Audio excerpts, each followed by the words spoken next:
Atau sudah sarapan belum? Atau sudah olahraga pagi belum? Nah, hari ini kita sudah mulai pembelajaran daring loh. Jadi anak-anakku di rumah harus sudah bersiap-siap dan tetap semangat. Hari ini kita akan belajar tematik di buku Bu Pena 2A. Nah, hari ini kita akan belajar tema 1, hidup rukun, subtema 1, hidup rukun di rumah. Kira-kira hidup rukun di rumah itu seperti apa ya? Nah, hidup rukun di rumah itu adalah kita ketika di rumah harus saling menyayangi, harus saling membantu, harus saling tolong menolong, dan harus bekerja sama dengan anggota keluarga kita di rumah. Ingat, ketika kita sudah di rumah, kita harus bisa membantu orang tua dan keluarga kita ya. Tidak boleh ada yang malas-malasan atau ada yang marah-marah atau masih ada yang suka main game. Nah, itu harus dikurangi ya. Sekarang waktunya kita belajar tematik bersama Bu Aida, Bu Dede Risma, dan Bu Asti. Selamat menyaksikan. Kita awali kegiatan pembelajaran dengan mengucapkan basmalah bersama-sama. Bismillahirrohmanirrohim. Nah, kegiatan tematik hari ini kita awali dengan mempelajari muatan pembelajaran bahasa Indonesia KD 3.1 dengan indikator menjelaskan ungkapan dalam teks.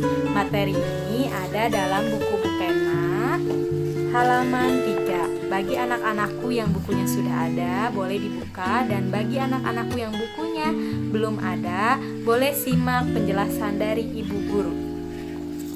Nah, ungkapan dalam teks, kira-kira ungkapan itu apa ya? Ada yang sudah belajar belum? Kalau yang sudah belajar, mari kita mengingat kembali materi ini. Dan bagi anak-anakku yang belum belajar, mari kita belajar bersama. Nah, ungkapan itu adalah gabungan beberapa kata yang memiliki makna baru. Coba sekali lagi, ungkapan adalah gabungan beberapa kata yang memiliki makna baru. Jangan sampai lupa ya, ungkapan itu adalah gabungan beberapa kata yang memiliki makna baru. Nah, selanjutnya, ungkapan tidak diartikan tiap kata penyusunnya, dan ungkapan itu biasanya terdapat dalam teks cerita. Nah, jadi tidak semua teks cerita itu semuanya mengandung kalimat ungkapan atau memiliki makna baru. Nah, contohnya Ibu Guru akan bercerita ya, anak-anakku simak baik-baik. Pada suatu hari ada seekor gajah dan kancil. Kemudian gajah itu tersesat di suatu hutan dan kelaparan. Datanglah seekor kancil yang menolongnya, kemudian memberikan seekor gajah itu makanan. Kancil memiliki sifat yang murah hati. Nah, kira-kira dari cerita Bu Aidah tersebut yang memiliki ungkapan makna baru yang mana ya? Nah, salah satunya itu yaitu murah hati. Murah hati itu apa ya? Hatinya murah, Bu. Nah, bukan yang hatinya murah, tapi murah hati itu adalah suka memberi atau dermawan. Jadi, makna dari murah hati adalah sering memberi, suka memberi, dan dermawan. Sampai di sini paham? Dan ada satu contoh lagi. Ada anak yang keras kepala. Nah, keras kepala itu apa ya? Keras kepala itu kepalanya keras, Bu. Keras kayak batu. Nah, bukan seperti itu ya anak-anakku. Makna dari keras kepala adalah anak yang tidak bisa diberitahu, anak yang tidak menuruti perkataan orang tua dan guru-gurunya. Nah, anak itu berarti keras kepala. Nah, kalau anak-anakku insya Allah adalah anak-anak yang baik hati, yang selalu menuruti perkataan orang tuanya di rumah dan menuruti perkataan gurunya di sekolah. Nah, sampai di sini paham belum? Coba kita tes lagi. Ungkapan itu tadi apa ya? Ungkapan adalah gabungan beberapa kata yang memiliki makna baru. Contohnya itu adalah murah hati. Murah hati artinya suka memberi dan dermawan. Keras kepala. Keras kepala itu maknanya adalah tidak bisa diberitahu atau tidak menurut kepada orang tua di rumah dan guru di sekolah. Contohnya seperti itu. Nah, mudah-mudahan anak-anakku sampai di sini paham ya. Bila ada yang tidak paham, boleh kalian tanyakan kepada gurunya masing-masing di kelas. Nah, sampai di sini penjelasan dari Ibu Aida. Mohon maaf apabila penjelasan dari Ibu ini kurang dimengerti, terlalu cepat, atau anak-anakku tidak mengerti apa yang dijelaskan oleh Bu Aida. Nah, kalian boleh selanjutnya simak kembali materi dari Bu Dede Risma dan Bu Asti. Bye-bye. Halo Ananda semuanya, bertemu lagi dengan Ibu Asti. Bagaimana kabarnya? Ibu harap Ananda semuanya dalam keadaan sehat. Amin. Kali ini Ibu Asti akan menyampaikan pembelajaran tematik pada tema 1, hidup rukun. Subtema 1, hidup rukun di rumah. Bagian muatan pembelajaran matematika. Dengan materi pembelajaran kita yaitu membilang banyak benda. Mari kita amati benda-benda yang ada di rumah kita. Ada yang jumlahnya sangat banyak. Apa saja ya? Misalnya, ada piring, ada sendok, dan juga ada gelas. Wah, banyak sekali ya. Kira-kira ada tidak ya benda milik Ananda di sekolah yang jumlahnya sangat banyak? Misalnya, ada buku, ada pensil, dan juga ada krayon. Sebagai contoh, Ibu punya banyak krayon nih, masih berantakan dan berserakan. Nah, adakah Ananda Ibu yang bisa merapikan dan menghitung banyaknya krayon Ibu? Bagaimana caranya? Untuk menghitung banyak benda dapat dengan mudah dilakukan dengan cara mengelompokkan benda tersebut. Nah, Ibu ingin kalian mengelompokkan krayon tersebut masing-masing 10 buah. Masukkan ke dalam tempat atau ikat ya. Apabila ada yang sisa, misalnya 8 buah krayon, nah itu dipisahkan. Nah, mari kita bersama-sama menghitung jumlahnya. Satu kelompok krayon berisi 10 buah krayon. Nah, di sini ada 8 kelompok krayon yang berisi 10 buah krayon. Mari kita hitung. 10 ditambah 10 jadi 20. 20 ditambah 10 jadi 30. 30 ditambah 10 jadi 40. 40 ditambah 10 jadi 50. 50 ditambah 10 jadi 60. 60 ditambah 10 jadi 70. 70 ditambah 10 menjadi 80.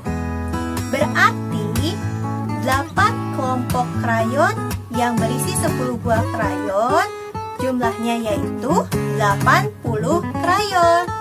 Lalu kita tambahkan dengan sisanya yang 8 krayon, sehingga 80 krayon ditambah 8 buah sisa krayon menjadi jumlahnya 88 krayon.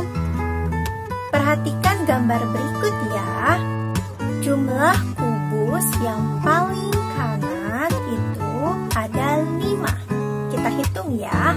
1, 2, 3, 4, 5. Kemudian pada kelompok kubus yang di tengah ada 4 baris kelompok kubus yang masing-masing setiap baris kelompoknya terdiri dari 10 buah kubus. Nah, bagaimana caranya? Kita hitung. 10 ditambah 10 sama dengan 20.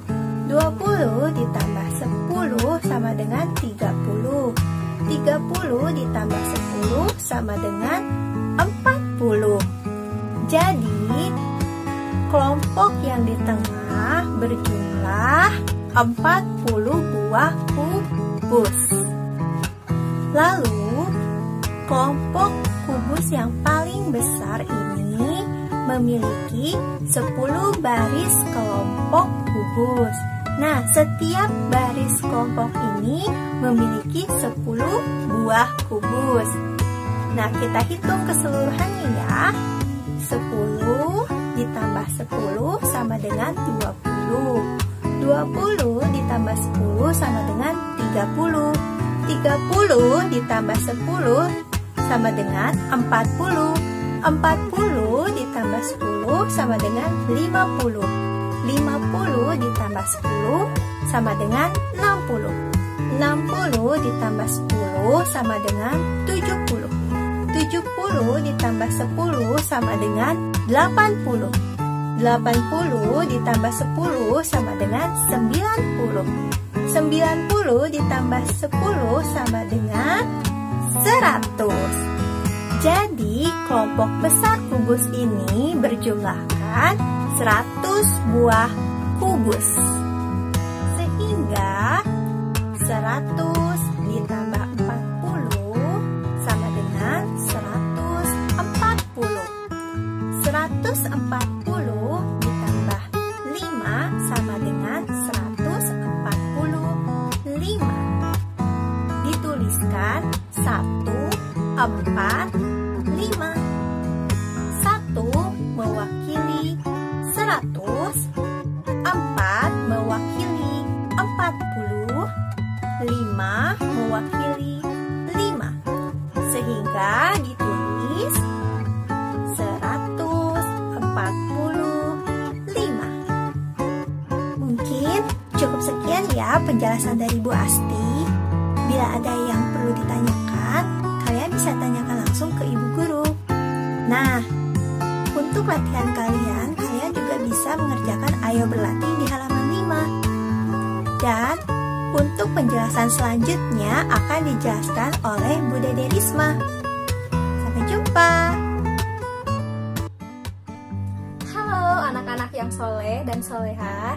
Nah, masih pada semangat belajar hari ini? Tentunya harus tetap semangat meskipun di rumah aja.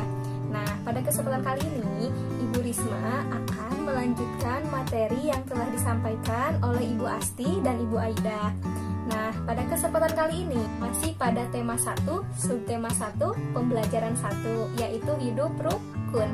Nah, pada kesempatan kali ini, Ibu Risma akan menjelaskan KD 3.1 pada muatan PPKN.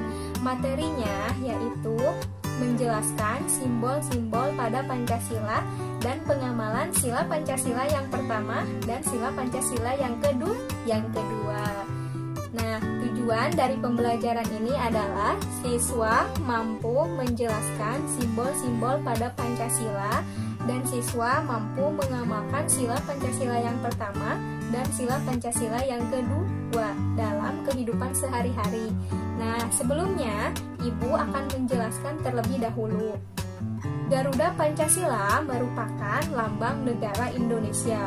Nah, pada dada burung Garuda terdapat perisai di mana di dalamnya terdapat simbol-simbol Pancasila. Nah, sebelumnya Ibu mau tahu dulu, kita bareng-bareng yuk baca sila Pancasila yang pertama sampai yang kelima. Kita mulai ya. Sudah siap anak-anak semuanya? Nah, Pancasila. 1. ketuhanan yang Maha Esa. 2. Kemanusiaan yang adil dan beradab. 3. Persatuan Indonesia. 4. Kerakyatan yang dipimpin oleh hikmat kebijaksanaan dalam permusyawaratan perwakilan. 5. Keadilan sosial bagi seluruh rakyat Indonesia. Yeay, anak-anak semuanya hebat. Nah, pasti udah pada bisa kan? Sekarang kan sudah kelas 2. Nah, sekarang kita akan mengenal simbol-simbol pada Pancasila. Sekarang anak-anak perhatikan pada gambar di samping ini. Nah, pada gambar di samping ini terdapat yang pertama itu ada bintang, yang kedua itu ada rantai, dan yang ketiga itu ada pohon beringin. Nah, yang keempat itu ada kepala banteng, dan yang kelima ada padi dan kapas. Nah, untuk supaya anak-anak lebih hafal lagi dengan simbol-simbol Pancasila, ibu guru punya yel-yel untuk anak-anak. Mau mendengarkan? Yuk kita bareng-bareng simak baik-baik ya yel-yel untuk memudahkan anak-anak menghafal simbol Pancasila.